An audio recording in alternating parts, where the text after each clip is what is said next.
Magandang araw mga kabrad, nagbabalik tayo kasi itong mga makakaliwang grupo bumanat na naman ngayong Bonifacio Day. Nako, ayun, nagwala na naman sila sa Mindiola. Yung Kilusang Mayo 1 at Bayan Muna ay nagmarcha sa Maynila, no? Nagumpisa sila sa Recto at nagpunta sila sa Mindiola. No, pinangunahan ito ni Arlene Brosas. Pero wag kayong mag-alala mga kabrad. Kasi ano sila, yan ang makakaliwang grupo talaga. Yan yung ang representative niyang makakaliwang grupo dun sa Kongreso ay sila Arlene Brosas, Raul Manuel at si Castro. Yan ang mga representative doon na Democratic Front, Kasi gusto nilang ipa-impeach si Sara. Lahat gusto nila, no? Gusto nilang ibagsak si Marcos, gusto nilang yung ibaba yung presyo ng bigas, gusto nilang basta lahat gusto nila. No? Gusto nilang parusahan si Duterte. Ayan, lahat na lang ng karaingan, dinadaing nila. Yang Kilusang Mayo 1 at Bayan Muna. Ito mga kabrad, nakakuha tayo ng mga video, no? Binigay sa atin ng ating mga sources, ang video na to, para sa ating presentation for today. At makikita dito, yung mga nagwiwelga, no? Talagang nanggugulo sila, lumalaban sila sa mga pulis, talagang bine-breakdown nila yung ini-infiltrate nila yung line ng mga pulis para makarating sila sa Mindiola, no? Galing sila ng Recto. So panoorin natin mga kabrad.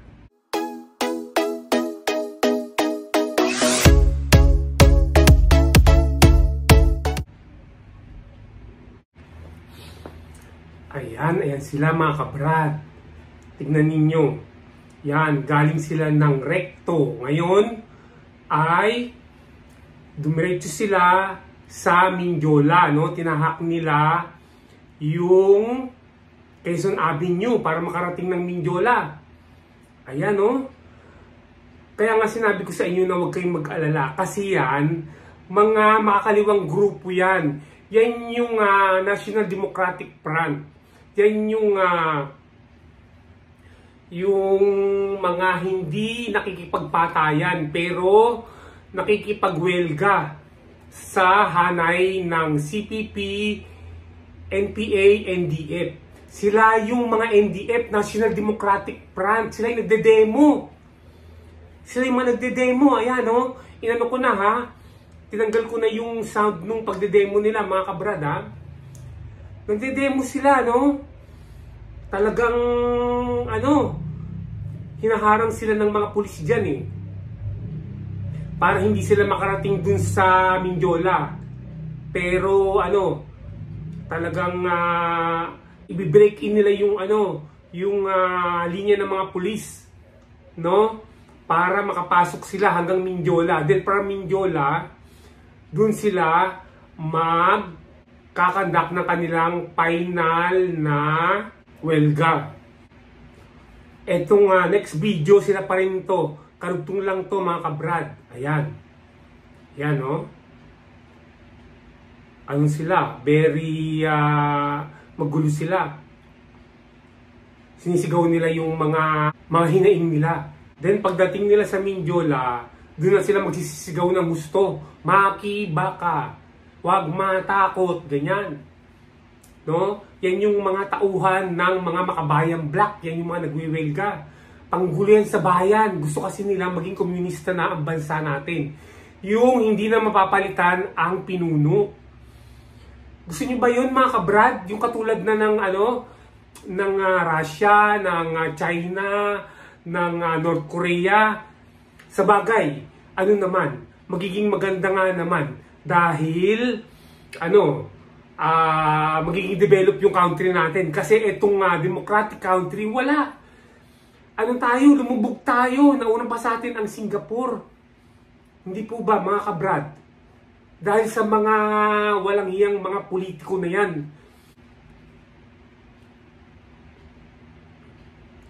Para dire-diretso yung pag-unlad ng bayan kung isa lang ang mamumuno at may kamay na bakal. Ganun ang ganun ang tinatawag na Communist Party, may kamay na bakal. At alam nyo kung sino ang magandang maupo bilang communist government. Mag-isip na lang kayo kung sino yung may kamay na bakal. Hindi ko na sasabihin na talagang yung mga party na mag-uupo sa kanila ay papatumbahin nila, ipapapatayin nila para sila na lang lagi ang maging leader, ang maging presidente. Ganun ang Russia, ang China, ang North Korea, ang Cuba, ganyan, ang Vietnam, ganun. Gusto niyo ba ng ganun, mga kabrad? No? Yun ang pinaglalaban ng komunista rito. Pero alam mo, sa demokratiko lang nila pwedeng gawin yun. Pero pag komunista ka na, hindi ka na pwedeng makibaka. Kasi pag makibaka ka, papatayin ka agad, ikukulong ka agad. Walang walang rights sa Communist Party. Di ba? Alam niyo naman ang North Korea, alam niyo naman ang China, hindi sila nagrarally ron sa Tiananmen Square. Di ba? Pinagpapatay yung mga nagrally ron, no? Di ba sa China? Sa Russia, may nagrarally ba? Wala. Sa Vietnam, wala. Sa Cuba, meron? Wala. O, ito naman yung nakuha natin sa ating ibang source naman to, no? Pero dun din yan sa sa Quezon Avenue, no? Papuntang Mindiola. Ayan, kasi ngayon Bonifacio Day, March 30, no, pinaglalaban ng Kilusang Mayo 1 ang labor group, no? No, Bonifacio Day kasi si Bonifacio ay laborer yan, laborer. At ang bayan muna yan. So ang nakita lang diyan na head na prominent ay si Arling Brosas. So hindi naman nakita diyan sila Nery Colmenares, sila Sara Ilago, sila Franz Castro, sila Raul Manuel, pero sila gusto nila ay ibagsak ang kasalukuyang administrasyon, no? Hindi lang si Bongbong Marcos, kasama na rin si Duterte, si Sara Duterte, lahat yan, pati si Speaker. Lahat yan, para mapalitan ang gobyerno ng komunista. Yan ang pinaglalaban yan yung mga yan Pero alam nyo, hindi nga nakaupo yan nung tumaob yung gobyerno ni Pangulong Marcos, yung si Ferdinand Marcos. Hindi naman nakatayo, hindi naman take over ang mga CPP, NPA, NDF. No, si Cory pa rin. Kasi si Cory ay yun ang kalaban ni Marcos noon. Yun na lang ang iinano nila. Total naman, si Cory ay makabayan din yan. Kaya nga nung naging presidente yan ay pinakawalan niya sila lahat. Yung mga makabayan na mga nakakulong. So, hindi yan yung baka pinagkakamali nyo yan na yan yung mga lalaban para sa mga Duterte, para kay BP Sara. Hindi! Gusto rin nilang ibagsak si BP Sara, yung mga yan, yung mga makabayang black na yan. Yung mga Mayo Uno, yung mga Gabriela, yung mga bayan muna. Gusto nilang ibagsak yan. Sila Duterte, yan, maparusahan yan. Huwag tayong mag-alala dyan at ang alalahanin natin ay kung magkaroon ng pag-aalsa pag nagkaroon ng impeachment si Sara. Hindi naman sasama yung mga makabayang black na yan. Hindi sasama yan. O kaya sasamahan na rin nila para bumagsak na yung gobyerno. Para makaupo na rin si Sara. Pero si Sara, galit na galit sila dyan. Ayaw din nilang paupuin si Sara. Kasi, si Sara ang nag-head ng NTF-ELCAC para mapabagsak ang komunista dito sa ating bansa. Kaya galit na galit sila Franz Castro dyan. Kaya diba si Franz Castro nga ang nagdagdag ng another 5 days sa chief of staff ni Sara na makulong, di ba? 5 days siyang nakakulong, dinagdagan pa ni Franz Castro ng 5 days. Nag-move siya sa mababang kapulungan sa Quadcom na ipakulong pa ng 5 days additional. Doon nagalit si Sara. Hindi po ba? So, pag nakita na nila na babagsak na, kasi talagang galit na galit sila sa mga Marcoses no? Wala na silang magagawa. Sasama man sila, mauupo pa rin si Sara. Yun ang mangyayari dyan. Pero kung nakikita nila na hindi magtatagumpay yung impeachment laban kay Sara, hindi lalabas yan, mga makabayan, rallyist na yan. Mga rallyista ng Mayo Uno, ng mga makabayan black, ng mga bayan muna. Doon nag-ano rin sila tinitignan rin nila ang sitwasyon So mga kabrad, hayaan lang yan. Lilipas din yan. Hindi yan yung mga sumusuporta kay Sara. Tandaan natin, hindi yan yung mga sumusuporta kay Sara. Galit din yan kay Sara Duterte. So panoorin nyo yung nangyayari ngayon. Ayan. Yung kali na yan, ano yan? Yan yung Quezon Avenue. No? On the way sila sa Mendiola. Dun sa sa Rotonda ron, para magsisigaw dun, para ganapin dun ang kanilang final na pagrarally. Then dun na rin sila magdi-disperse. Yung mga yan, no? Yan ang talagang sakit ng ulo, no? Sakit ng ulo. Buti nga pinigilan ni Pangulong Bongbong Marcos ang mababang kapulungan di ba? Lahat ng ulat ng mga mamahayag ng news ay talagang pinigilan ni Bongbong Marcos ang pagpapa-impeach kay Sara. Kasi magkakagulo talaga. Yung mga yan, kulang pa yan. Wala pa yung kay Sara dyan. Pag nauna na yung kay Sara, sasama yung mga yan. Sasama yan talaga. Kasi gusto nila talaga gulo. Di bali nang bumagsak si Marcos, kahit maupo si Sara, okay na sa kanila yon. Basta mapabagsak lang nila si Marcos kasi another milestone na naman ng kanilang pakikibaka yun. Basta bumagsak ang gobyerno, gusto nila. No? Si Sara naman ay hahalili bilang presidente kung magkaganon. Papalitan niya yung natitirang term ni Marcos bilang presidente. Ngayon babango siya ng babango. Magkakaroon ng history repeat itself. Yung nangyari kay Joseph Estrada at kay Gloria Macapagal-Arroyo, mangyayari yun ganun. Mangyayari yun. No? Mananalo si Sara pag lumaban ng presidente na naman sa susunod. Although naupo na siya, pinalitan niya si Marcos, pag lumaban siya ng presidente sa 2028, mananalo na naman yan. For sure. So, mahabang-mahaba ang magiging panunungkulan ni Sara. Kaya ito, huwag kayong mag-alala dyan. Mga makabayan yan, yung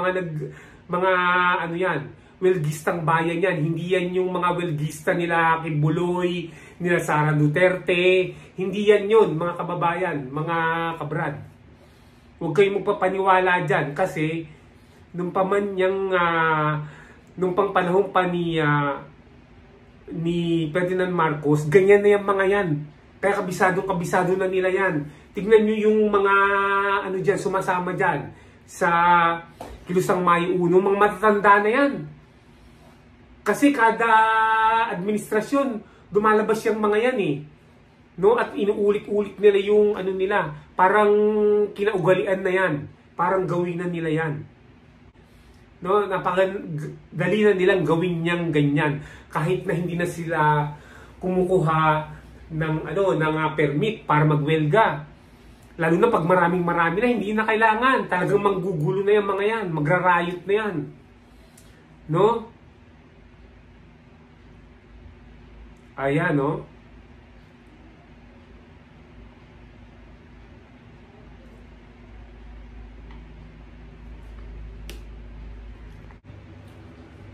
Mga kabrad, ito namang susunod na video na ipapakita ko sa inyo.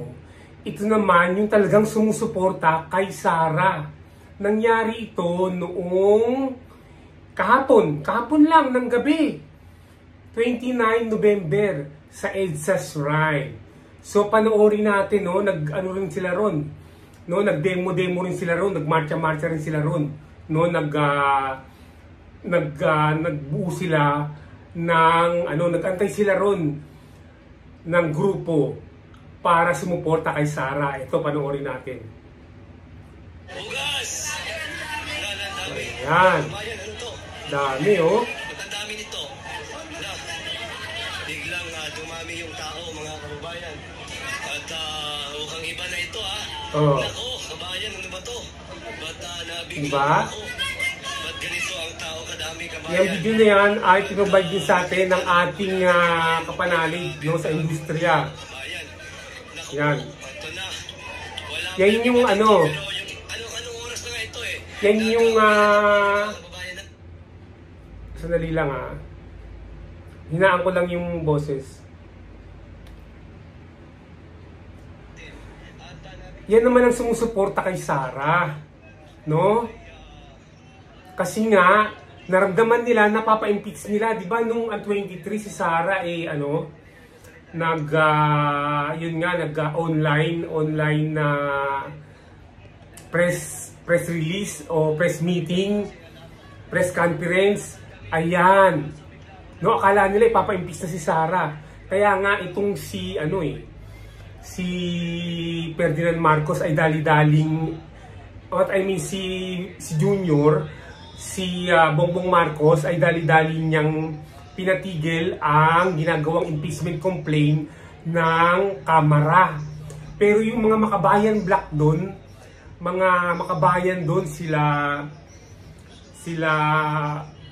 Manuel, no, sila Raul Manuel, sila Franz Castro, gusto nilang ipursige. Kasi pag naipursige nila yun, babagsak si Marcos. Diba, kasi mag-ano nga itong mga to yung mga tauhan ni Sara, yung mga yung mga sympathizer nila Sara, ni Sara Duterte. Mag-aaklas yan, magdedemo yan. Tapos sasabayan nila. Pero ang bilin ni Bongbong Marcos kay House Speaker, wag ituloy. Kaya dapat sundin si House Speaker. Yun ang bilin ni Bongbong Ganun talaga yun, presidente yan Yung walang separation of power na sinasabing ganyan. Basta sinabi ng Pangulo, itigil yan. Kasi talagang magkakagulo, matatanggal talaga si Bongbong Marcos pag inimpeach nila si Sara. No? Uumpisahan niya ng mga yung mga kasamahan ni Kibuloy. Yan, marami rin yan, no? Tapos yung mga yung mga sympathizer ni Sara dito sa sa Metro Manila, magpupuntahan yan dun. Tapos infiltrating yan ng mga makabayan, NDF, yung mga National Democratic Front, yung mga welgistang bayan na yan. Papasukin nila yan para matumba na. Tatanggapin na lang nila si Sara, although kalaban nila talaga si Sara, papaupin na lang nila kapalit ni Marcos, si Sara Duterte. So kaya nga, ganun ang mangyayari. Alam na alam din ni Marcos kung paano mangyayari. Kaya nga pinigilan niya yung Kamara de Representante, binilinan niya yung head ng Kamara Representante, si House Speaker, na wag ituloy. Pag tinuloy niya, si Marcos din ang babagsak. Kala nila may impeach si Sara, no? Hindi tutuloy yun, magkakagulo. Hindi tutuloy yun, hindi may impeach si Sara, magkakagulo. Pababagsakin si Marcos ang mangyayari. Kala ninyo? Along the way. Hindi matatapos yan. Gulong-gulo yan. No?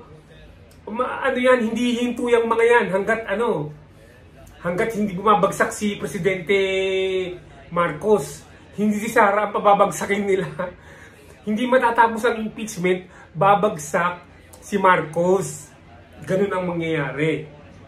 O ayan, yan ang mga supporter ni Sara, no? Nagtipon-tipon sa HS Shrine para ipakita nila na nasa likod sila ni Sara. Na handa silang tumulong, na handa silang makibaka, na handa silang magwelga sa lansangan pag itinuloy ang impeachment complaint kay Sara. No, magwewelga yan. At pababagsakin nila si Marcos. Ganun naman ang mangyayari niyan. No, mahihirapan ang mga pulis, magkakagulo niyan. Kukuha ng mga pulis sa mga region level, sa mga regional offices ng mga pulis. At papupuntahin dito. Tapos lahat ng tao magpupunta na sa EDSA. Magkakaroon na ng EDSA people power na naman. Ganyan ang mangyayari, mga kabrad. No? Buti na lang naramdaman ni meron ding critical thinking si Marcos eh. Alam niya talaga kaya wag. Kabilin-bilinan niya.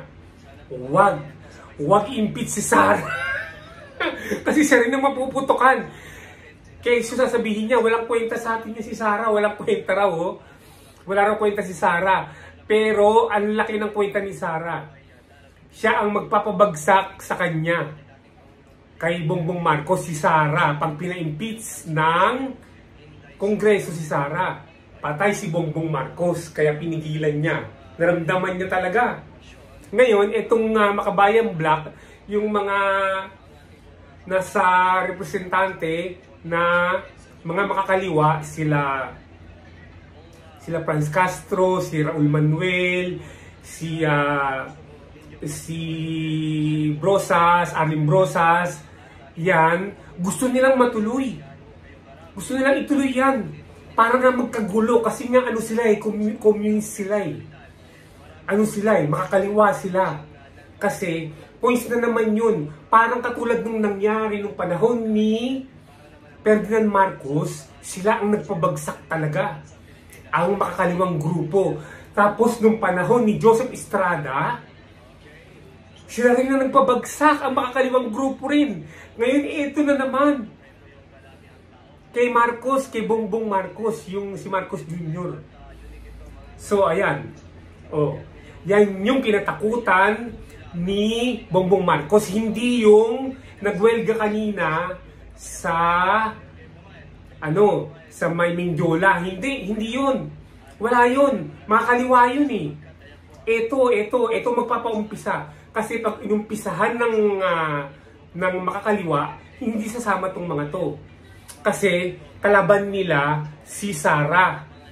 Di ba gusto nilang pabagsakin si Sara?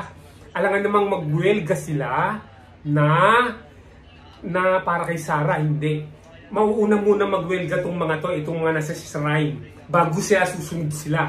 Ganun ang mangyayari. Kaya nga nauna to, sumunod na yung araw, yung Makabayan Black. Sumunod sila. Di ba? Nakita nyo? Ganun ang mangyayari sa susunod na pagwewelga, yung susunod na EDSA People Power.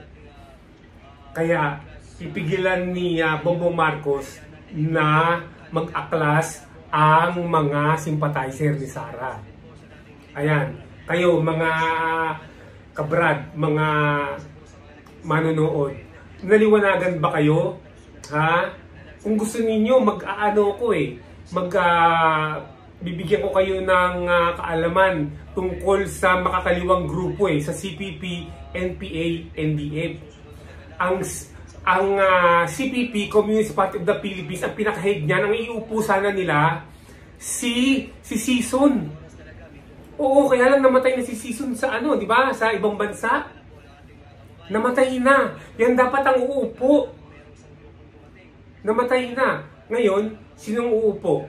Sino? Si Satur Ocampo? Si Colmenares? O sino? Walang uupo sa kanila. Kaya, mahina na yan. Magaling lang sila sa mga welgang bayan. Pero yung mga sandatahan nila, which is the NPA, ay mahina na. Di ba? Napakarami na yung sumuko. tandaan ninyo si Sara Ilago, si Raul Manuel, si Franz Castro, si Arlene Brosas, hindi NPA yun. Hindi sila NPA. Sila ay NDF. Sila ang National Democratic Front. Lumalaban sa mapayapang pakikibaka. Wala silang mga baril. Kaya nga, nagagalit sila pag sinasabi silang NPA Pero kasamahan nila yung mga NPA. Kasama nila yon. Kasi isang grupo lang talaga yan. Ang CPP, NPA, NDF. Yung mga bayan black yan ang NDF. Ang CPP, ang NPA, yan yung mga sandatahang lakas na nasa bundok. Yan ang magiging armed forces ng Communist Party pag napabagsak ang gobyerno ng Pilipinas. Sila ang papalit sa AFP. Ngayon, ang CPP, yung mga pinuno, sila yung mga magiging gabinete, yung magiging presidente ng Pilipinas. Ganun yun. Yan, sila ganun din. Yung mga nasa NDF, aakyat ng CPP yan. Sila Sara Ilago, sila Raul Manuel, sila Nery Colmenares, sila Franz Castro, si Raul, yan. Sila, ganun. Sana meron kayo natutunan sa akin. Marami pa akong ibibigay sa inyo na kaalaman tungkol sa CPP, NPA, NDF. Sa susunod, mga kabrad.